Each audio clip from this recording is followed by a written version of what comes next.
Deputy ఏమంటారు ఆయన revenue మంత్రిగా ఉన్నాడు, హోమ్ మినిస్టర్ కూడా ఆయన ఏంటి మన డిప్యూటీ సీఎం కూడా పనిచేస్తున్నాడు. ఆయన హోం మంత్రి మహమ్మద్ అలీగా ఉన్నప్పుడు ఆయన మనుమడు పబ్బు కేసులో ఒక మైనార్టీ అమ్మాయిది కేసు అయితే ఏం చేస్తున్నారు ఆ కేసు విషయము అప్పుడు కూడా మాట్లాడితే బాగుండే. రెండవది బెల్లంపల్లి ఎమ్మెల్యే దుర్గం చిన్నయ్య ఒక ఆడపిల్ల అసలు తిరిగి తిరిగి చక్కర్లు కొట్టి అలసిపోయింది, అప్పుడు కూడా స్పందిస్తే బాగుండే.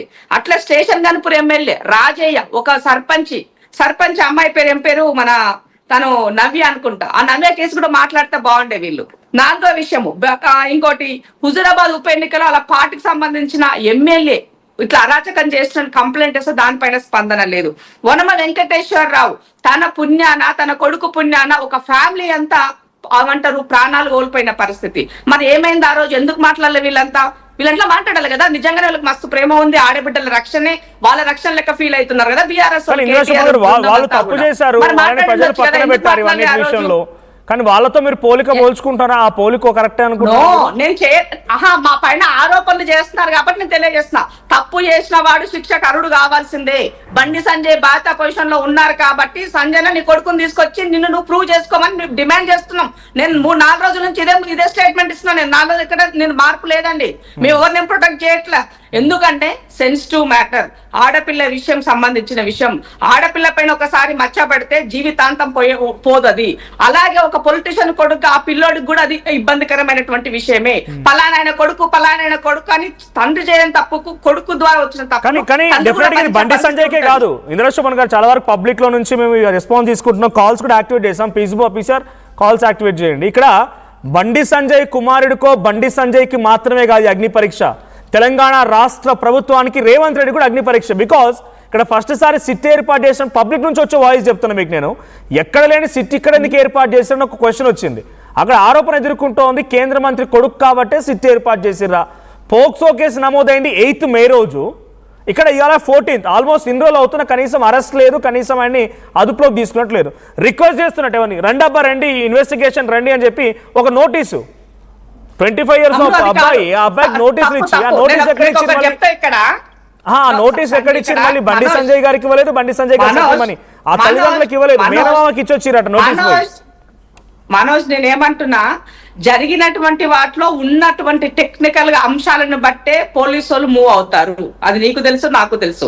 ఓవరాల్ గా మనం చాలా మాట్లాడతాం, కానీ అక్కడ ఉన్నటువంటి ఆధారాల బేస్ లోనే ప్రాథమిక సమాచారం మేరకే కేసు బిల్డ్ అవుతుంది అన్నది మీకు తెలుసు, నాకు తెలుసు, అందరికి తెలుసు సమాజంలో. ఇక్కడ సిట్ ఎందుకు వచ్చింది, స్టాండ్ ఎందుకు రాలేదు అని మాట్లాడితే, సిట్టు రావడానికి ఇది ఒక కేసు యొక్క సెన్సిటివిటీని మనం పరిగణలోకి తీసుకోవాల్సిన అవసరం ఉంది, చాలా కేర్ఫుల్ గా దీన్ని చేయాల్సిన అవసరం ఉంది అన్నది ఇక్కడ తెలియజేయబడుతుంది తప్ప ఒకరిని ప్రొటెక్ట్ చేయడానికి కాదన్నది గమనించాలి. ఇక్కడ కేసు ఎందుకు అరెస్ట్ చేయలేకపోయారంటే పరారైనోని. నేను అందుకే అంటున్నా, బీజేపీ వాళ్ళు ఎక్కడ ఇన్సిడెంట్ జరిగినా ఒక మైనారిటీ అమ్మాయినో మైనారిటీ అబ్బాయి ఒక హిందూ అమ్మాయిని చేసినప్పుడు ఇంతే పెద్ద ఎత్తున వాళ్ళు సీరియస్ గా మూవ్ అవుతారు కదా. మరి బీజేపీ కూడా ఈ సందర్భంలో స్పందించాలి. లవ్ జిహాదీ గురించి మాట్లాడేటువంటి సెన్సిటివిటీ అన్నారు. ఏ సెన్సిటివిటీ అంటే మైనర్ అమ్మాయిగా ఉంది కాబట్టి అన్ని కేసులు సెన్సిటివ్ కేసులే. మైనర్ అమ్మాయి ఉన్న ప్రతి కేసు సెన్సిటివ్ కేసే. తను మేజరా మైనరా ఒకటి చెప్తాను, మేజరా మైనరా ఏంటి అనే దాన్ని కూడా రకరకాలుగా ఉంది. నేను ఆశ్చర్యంలో పొద్దుగాల ఒక దగ్గర వ్యక్తితో నేను మాట్లాడితే నాకు తెలిసిన విషయాలు ఏంటి అంటే, సుమిత్ర గారు రితిరాజు గారు అరే వినవమ్మా, నువ్వు విను ఫస్ట్, ఆవు కథ బంద్ చేయి, వినండి. వినకుండా ఆవు కథ మాట్లాడితే ఎట్లా, వినండమ్మా.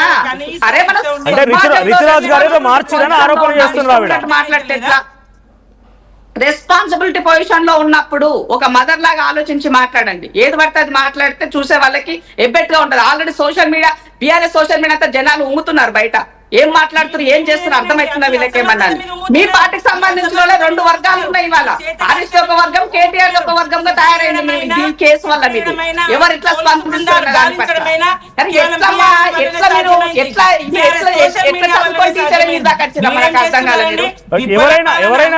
ఎవరైనా సరే సోషల్ మీడియాలో ఆ రకంగా ఫేక్ ప్రచారం చేస్తే డెఫినెట్లీ దే ఆర్ పనిషబుల్. అది డెఫినెట్ గా మీ ప్రభుత్వం ఉంది కాబట్టి పని చేయండి ఎవరైనా సరే. మనోజ్ గారు అది కేటీఆర్ ఉన్నా సరే నాకు నిజంగా లీక్ చేసే అనుమానం మీకుంటే పని చేయాల్సిందే. దీనిపైన చాలా సీరియస్ గా నిఘాలో ఉన్నది, తన పని తను చేస్తుంది ప్రభుత్వం. వారం రోజులు అవుతోంది బయటకు వచ్చి ఎవరు మాట్లాడాలి? పేరెంట్స్ కాంగ్రెస్ ప్రభుత్వంలో అందరూ పనిచేసేటోళ్ళే, నేరస్తుని తప్పించేటోళ్ళే, నిందితుల్ని ఇందిరా గారు క్వశ్చన్ ఇక్కడ వారం రోజులు అవుతోంది, నిందితులు ఎవరో కాదు స్వయాన కేంద్ర హోంశాఖ సహాయ మంత్రి కుమారుడు. ఎందుకు మాట్లాడలేదమ్మా నీ పార్టీ? ఎందుకు స్పందించలేదమ్మా నీ పార్టీ? ఎందుకు మాట్లాడుతున్నాం మేము?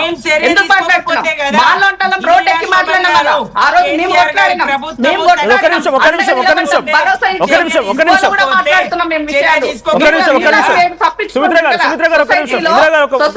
బాధ్యత వహించిన తప్ప బాధ్యత లేకుండా ఎన్నడూ లేము సొసైటీలో.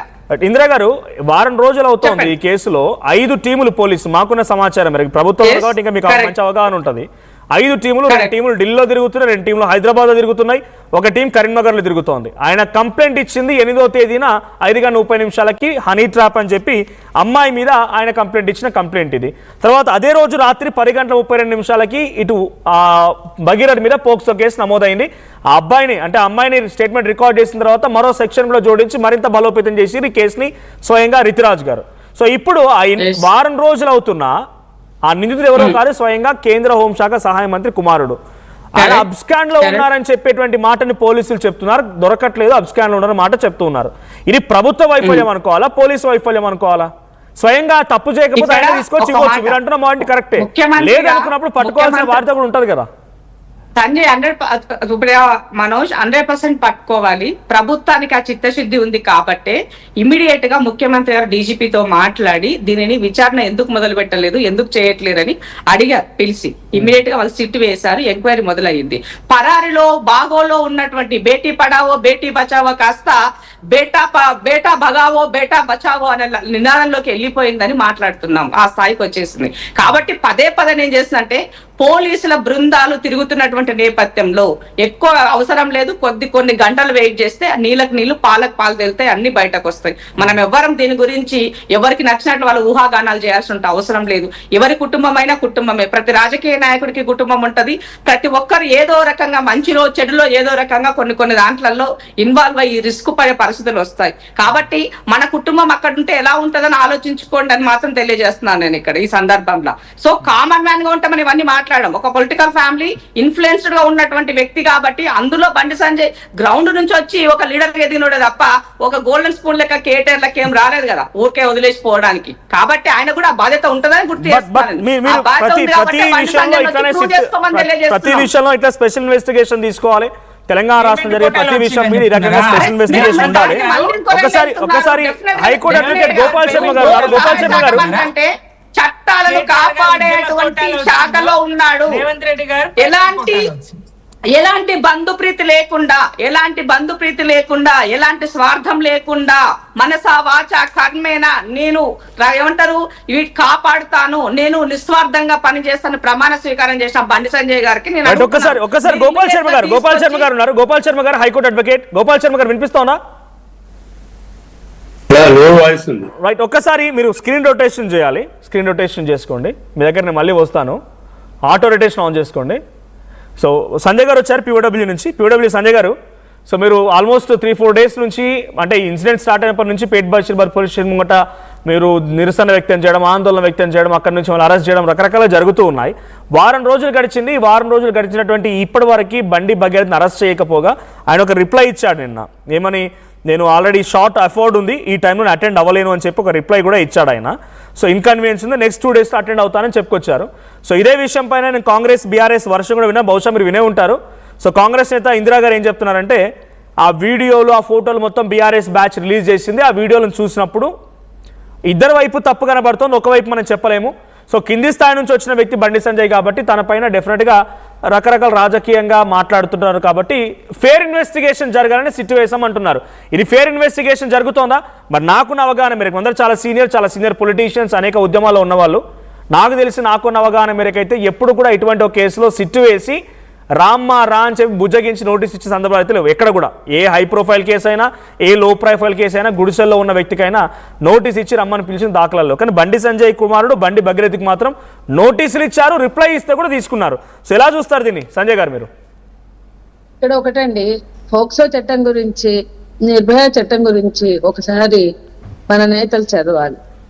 ఫోక్సో చట్టము ఎందుకు తీసుకొచ్చారు, ఎట్లా తీసుకొచ్చారు, ఇవన్నీ చూస్తే అసలు ఫోక్సోలో మరణ శిక్షలు ప్రతిపాదించింది బీజేపీ.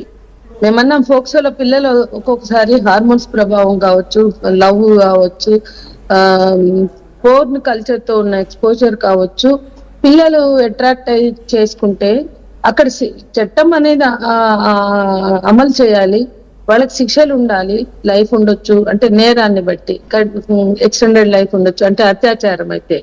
కానీ మరణదండనలు వద్దు, ఫోక్సోలో మరణదండనలు వద్దు అని ఈ దేశంలో మాట్లాడింది మేమే, మా ఉద్యమకారులే. అంటే విప్లవోద్యమం కావచ్చు, వామపక్ష ఉద్యమం కావచ్చు, పౌర హక్కుల ఉద్యమాలు కావచ్చు.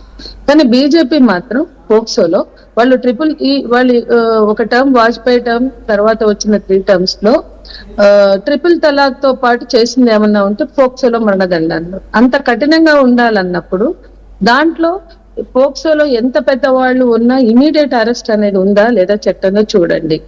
అసలు నోటీసులు, స్టేషన్ బెయిల్ ఉన్న కేసులకి నోటీసులు ఇస్తారు. దీనికి నోటీసులు ఎందుకు? ముందు కేసు నమోదు కాగానే